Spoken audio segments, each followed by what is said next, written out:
I don't know what you're going to ask. So we're just going to have fun, and we're just going to wing it, and that's what I love. I don't know if you want to spill any kind of secrets. The next morning, this thing, somebody posted it on YouTube and on Facebook and Twitter, just taking it off the TV, and it went viral. When you do hours and hours of live television, you're going to have a blunder. Like, something's going to happen. What is something that stands out to you where you're like, oh, and it lives in infamy forever? Oh, yeah. And so we can't even repeat it. Can you beep things out here? There's only one person who could get me to this side of Cleveland, the Snowball area. Mark Johnson, what are we doing? We are going to storm chase today, Andrea, and because of that, you are going to sit in the passenger seat. I'm going to drive. We're going to go find some snow. Okay, I don't think that's going to be too hard. All right, let's do it. I'm ready. Let's go. Welcome to the snow belt, Andrea. Now, what makes this the snow belt? I bet that's the question you want to know. The snow belt is an area of land which is much higher in elevation than the rest of northern Ohio. So this elevation here, as we're in Lake County and going into Geauga County, is about 11 to 1,200 feet above sea level, while Greater Cleveland is about 600 to 700 feet above sea level. So that extra 400 to 500 feet, you lift the air, which is the water cycle, you get condensation, and then you get snow. So they get a lot more snow this way than you do on the west side or even in downtown Cleveland. And this is the side of town that you chose to live on. I love it. It's got it. You know what? If it's going to be gray and cold, it might as well snow. That's my philosophy. And as a weather guy, as a meteorologist, I want to be right in the thick of it. Okay, let me ask you about that then, because we see you in a studio, you're high energy, you're telling everybody what's happening. When you see a guy like Jim Cantore, do you have meteorologist envy? A little bit, yeah. Or do you think he's crazy? No, I love it because Jim is doing what Jim Cantore does, what Jim loves to do, be right in the middle of the weather events as they're happening. And that's what I love to do. I chase funnel clouds, I chase thunderstorms, I chase snow, all of that good stuff. So if you're driving and you look off in the distance and you go, whoa, look at that crazy storm coming, instead of going the opposite direction, do you head toward it? I head right toward it. In fact, my wife, I drive her crazy sometimes because we'll be driving to the store and I'll look up and I go, holy mackerel, that looks like a roll cloud. Let's follow it. She's like, but we gotta be to church. You know. She's like, I don't care what kind of cloud it is. Yeah. I need to go pray. So we're going storm chasing. I've been talking about this on social media. I'm going storm chasing. I'm really excited to be doing it with you. You know, you're one of the first on-air people in the Cleveland area who I ever had a chance to work with. I worked for you. I don't know if you remember. I was a little associate producer when you were, not only were you doing the weather at Channel 5, but you were also co-hosting the Morning Exchange, which is really how we got to know each other. And I was always very impressed with your human car wash episode. That was such a huge hit. Do you ever bring that one back? Well, you know what? That was a moment in time where you had to do something sensational to get people's attention. So I remember when I worked at a station, the long gone in Akron, they wanted me to do, there was a charity event. $1 from every car wash would be donated to Akron Children's Hospital. So Mark, go down and do a live shot for 2 hours, stand there and talk about the car wash. And I'm like, I don't like to just stand there. I want to be moving. I want to be grabbing things and showing them off. That's the kind of guy I am. So I said, why don't I demonstrate by walking through the car wash what value these folks are going to get? And $1 goes to charity. So they turned off the soap, they turned off anything dangerous, and they let me walk through the car wash. And that was on my resume tape when I sent it to Channel 5, and I got a call a day later. It is one of my favorite pieces of television because it's really, you're very entertaining. Have you always been an entertainer from the time you were young? Well, class clown, yeah. In school, probably a little bit. In the family, yeah. I was the middle child, so I was the jokester. You needed to get attention. So, well, kind of the middle child, you know, it's middle child Sometimes syndrome. forgotten. The middle child syndrome, that was me. So I found a way to, to get a laugh, and from the family and also from whoever I was chatting with, and the thing is like, you can't be like that all the time, right? Like, No. I think sometimes, do people expect you to always be on when they meet you because they know you as being someone who's so high energy? Yeah, and that's what I deal in. I don't have a script. Everything I do is ad-libbed. There's no script. There may be a little outline when I talk, but there's no script. I'm not reading anything. So it is all coming from here, and it's all coming from here, and the energy that's expended gets you real tired. After the human car wash, one of my second favorite videos that never made it on the air at Channel 5 was the voice of a viewer who was a huge soap opera fan. Yes. And she would call regularly whenever you and your team would break in with breaking weather, whenever something was, falling apart in the sky. She was very angry. She used choice language. Oh, yeah. And so... we can't even repeat it. Can you beep things out here? I don't know. It's digital. I think we could use a few... we won't use it. Let me just say, my wife likens this person to one of those... Remember the greeting card line with the old lady with the glasses and the cigarette? Yes. Always in the bathrobe? Yes. That's the vision I have of this caller. Who would call me up and Mark Johnson, you interrupted my soaps today. I'm going to come to Cleveland and kill you and enjoy doing it. That's what she would say. That would be my visual too. So someone very creative in the promotions department took her voice and put it over the video of you and the weather team doing the weather. It was classic. It really actually should have made it. It probably would get a ton of YouTube hits now today. So they made a promo out of it. It was so funny. Now, do you still get angry callers when you break in with weather? Well, things have changed. This was 10, 15 years ago where people still use the phone. Now I get angry emails and angry tweets and angry Facebook messages. So, you know what? I get that. But my job is not only to give you a weather forecast on a daily basis, but when the weather is at its worst and life-threatening, my job, FCC says I have to do it, is get on there and give you information. When you're out and about, Mark Johnson. Yes, ma'am.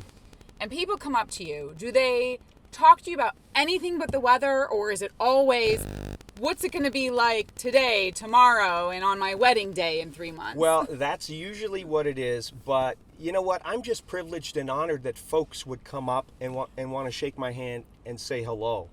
And folks do not realize how much I appreciate that and how much I will never take that for granted. That is a gift and a blessing, that people would actually tune in and watch and then want to say hello if they see me out, at the store, or, I do my own grocery shopping, so come on up and say hello. See, you're still just a regular Midwesterner doing your own grocery shopping. Do you like to cook? I do like to cook. My wife is much better at it than I am, but you know what? I'm the griller. So when it's warm outside, I got the grill on. And you pour the wine, right? And I pour the wine. You I'm have a love for wine, right? When did that start? You know what? About 20 years ago. It started with a big box, and the box of wine had a little spigot on it, and you put it in a little goofy paper cup, and you went, wow, this is the best ever. And then you looked at it and you went, you know what? It really isn't. Did it say Franzia on the side? Probably. So let me tell you a funny story. Okay. My brother was having a party at his house, and a friend of his came over and said, I can tell the difference between the expensive and the inexpensive. Okay. And my brother said, I'm going to put you to the test then. So he pulled out 2 decanters, and he put 100+ bottle of wine in one, and he put Franzia in the other. Why he even had the Franzia, I don't know. Yeah. Friend tastes one, tastes the other, takes another sip, and he's like, this is the expensive one. And he picked Franzia. Are you kidding? No! And my brother said, that's the last time I'm ever serving expensive wine to friends who don't really know the difference. Well, I'm going to be doing a lot more content on wine and a lot more content on my own social media channels about things that I'm passionate about. Wine is one of them. Gardening is another. I love beer too, so I'm probably going to start going around local breweries and just taking you behind the scenes. Did you have a weather idol? Weather idol. I used to watch Don Webster and Dick Goddard all the time. Isn't it crazy you got to work when you worked with Don Webster? I worked with Don Webster, great guy. I just saw Don a few weeks back, and he's doing great. Love the man. Did Don Webster treat you well when you came into the industry? Because, it can be competitive, too, and people can be very territorial of their turf. Well, Don always said, he goes, at first I didn't quite get you. Meaning, my energy, my humor, all of that. But he said, I grew right into the role, and he always treated me with respect, always. I don't know if you want to spill any kind of secrets this way, but I think of and I did not exist at this time in television, but I think of the Don Webster days of television would have been very much like the Will Ferrell Anchorman days, where they had a little bit of scotch in their drawer and they worked hard, but then they played hard. Right on. Were you in the business ever when it was like that? No, I had just come into the business as that was going away, but the stories were legendary, where you would do the 5 and the 6 o'clock news, and then you'd go out for a 3-martini dinner. Right. And then you'd come back and do the 11. And that was pretty common for everybody in the business back then. And it was just very acceptable, but not anymore. No, not anymore. Being toasted on the air might be a problem. Not a good idea. It might be a bad idea. When you do hours and hours of live television, you're going to have a blunder. Something's going to happen. What is something that stands out to you where you're like, oh, and it lives in infamy forever? My LeBron James rant a few years ago, when LeBron won his first NBA championship with Miami. Yes. ABC Channel 5 was broadcasting it, and the game got done at midnight, and they gave the trophy away, and all of us in Cleveland are fuming because LeBron left. So it's 12:30 in the morning. He broke up with us on TV. He broke up.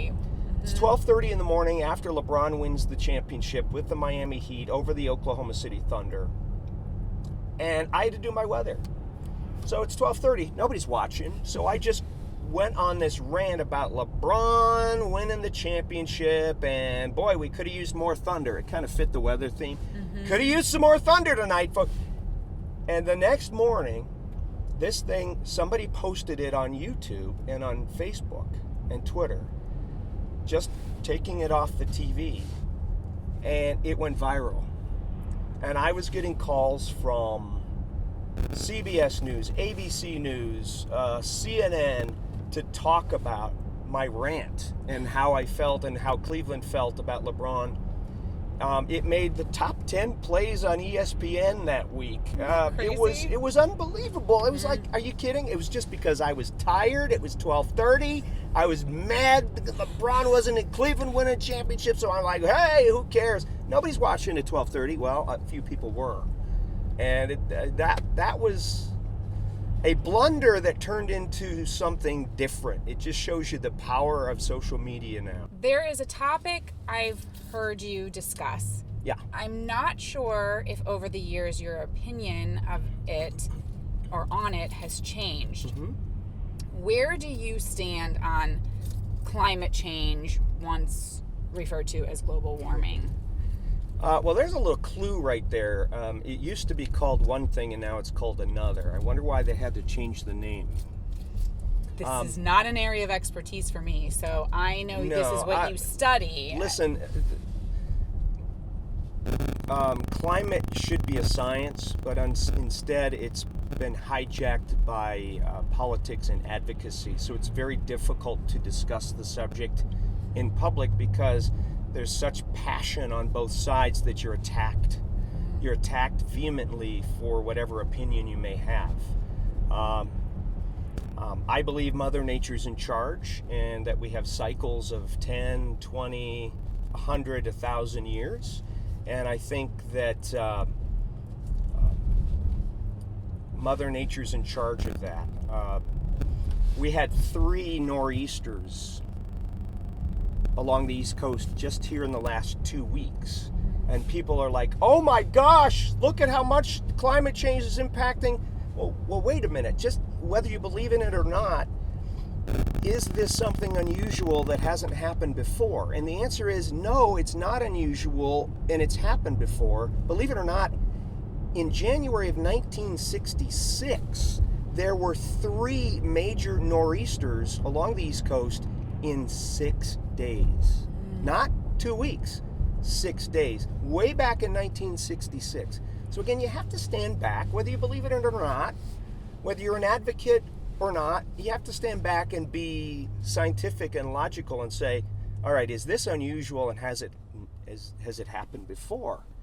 And then you do your research and you say, well, it happened that year, and back in 1895 it happened. So does that make it unique? If it happened 100 years ago and 50 years ago and 20 years ago, is this a unique event that we should be worried about? The answer is no.